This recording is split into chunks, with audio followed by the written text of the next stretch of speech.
ಎಲ್ಲರಿಗೂ ನನ್ನ ಹೊಸ ಚಾನೆಲ್ ಉಡುಪಿ ಟು USA ಸ್ವಾಗತ. ಇವತ್ತು ನನ್ನ ಜೊತೆಗೆ ಗಣಪತಿ ಬಪ್ಪ ಮೂರ್ತಿ ಮಾಡೋಣ. ನನ್ನ ಹತ್ರ ಇವಾಗ ಕ್ಲೇ ಟೂಲ್ಸು ಎಲ್ಲ ತೋರಿಸ್ತಾ ಇದ್ದೀನಿ ನಾನು ನಿಮಗೆ. ಇದನ್ನೆಲ್ಲ ತಗೊಂಡು ನಾನು ಮೂರ್ತಿ ಮಾಡೋಕೆ ಹೊರಟಿದ್ದೀನಿ. ನನಗೆ ಚಿಕ್ಕವಳಿಂದ ಗಣೇಶ ಹಬ್ಬ ಅಂದರೆ ಗಣೇಶ ಚತುರ್ಥಿ ಅಂದರೆ ತುಂಬ ಇಷ್ಟ.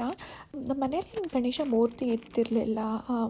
ಕುಂದಾಪುರ ಉಡುಪಿಲಿ ಅಷ್ಟು ಇಡಲ್ಲ ಅಂತ ಅನ್ಕೋತೀನಿ. ಅಟ್ಲೀಸ್ಟ್ ನಮ್ಮ ಮನೇಲಿ ಇರಲಿಲ್ಲ. ಬಟ್ ಹಬ್ಬ ಊರಲ್ಲಿ ಜೋರಾಗಿ ಮಾಡ್ತಾಯಿದ್ರು. ನಾನು ಮೋಸ್ಟ್ಲಿ ಡ್ಯಾನ್ಸ್ ಮಾಡೋಕ್ಕೆ ಹೋಗ್ತಾ ಇದ್ದೆ. ನನಗೆ ಹಬ್ಬ ಅಂದರೆ ಯಾಕೆ ಇಷ್ಟ ಆಗ್ತಿತ್ತು ಅಂದರೆ ಡ್ಯಾನ್ಸ್ ರಿಹರ್ಸಲ್ಸ್ ಮಾಡ್ಬೋದು, ಹೋಗ್ಬಿಟ್ಟು ಸ್ಟೇಜ್ ಮೇಲೆ ಡ್ಯಾನ್ಸ್ ಮಾಡ್ಬೋದು, ಊರವರೆಲ್ಲ ಬರ್ತಾರೆ ನೋಡ್ತಾರೆ ಅಂತ.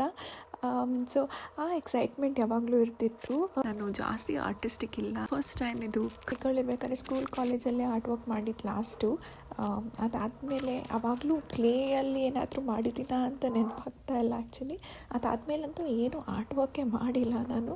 ಸೊ ಇದು ಮಾಡೋಕ್ಕೇ ತುಂಬ ಭಯ ಆಗ್ತಾಯಿತ್ತು. ಯಾಕೋ ಈ ಸರ್ತಿ ಗಣೇಶ ಚತುರ್ಥಿಗೆ ಮಾಡಲೇಬೇಕು ಗಣೇಶ ಮೂರ್ತಿ ಅಂತ ಅನ್ನಿಸ್ತಾ ಇತ್ತು. ತುಂಬ ಸ್ಟ್ರಾಂಗ್ ಫೀಲಿಂಗ್ ಬರ್ತಾ ಇತ್ತು ಈ ಸರ್ತಿ.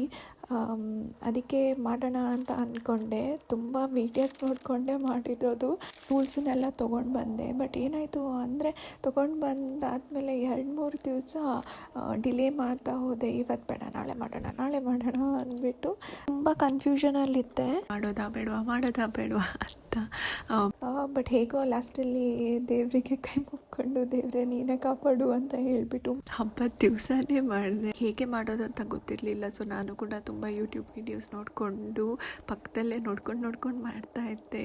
ಮಾಡಲಿಕ್ಕೆ ಶುರು ಮಾಡಿದ ಮೇಲೇನೂ ಅಷ್ಟೇನು ಈಸಿಯಾಗಿರಲಿಲ್ಲ, ಚೇಚ ಆಗ್ತಾಯಿತ್ತು. ಬಟ್ ಮಾಡ್ತಾ ಸ್ವಲ್ಪ ನ್ಯಾಕ್ ಗೊತ್ತಾಯಿತು, ಹೇಗೆ ಮೋಲ್ಡ್ ಮಾಡೋದು, ಹೇಗೆ ಶೇಪ್ ಮಾಡೋದು ಅಂತ.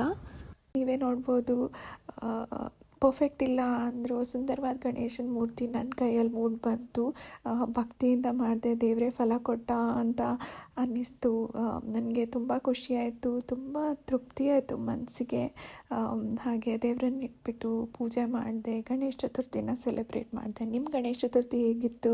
ನೀವು ಹೇಗೆ ಆಚರಿಸಿದ್ರಿ? ನನ್ನ ಗಣೇಶ ಮೂರ್ತಿ ನಿಮ್ಗೆ ಇಷ್ಟ ಆಯಿತಾ ಅಂತ ಕಾಮೆಂಟ್ ಬಾಕ್ಸಲ್ಲಿ ತಿಳಿಸಿ. ನಿಮಗೆ ಈ ವಿಡಿಯೋ ಇಷ್ಟ ಆಗಿದ್ದರೆ ದಯವಿಟ್ಟು ಚಾನಲ್ನ ಸಬ್ಸ್ಕ್ರೈಬ್ ಮಾಡಿ, ಶೇರ್ ಮಾಡಿ, ಲೈಕ್ ಮಾಡಿ.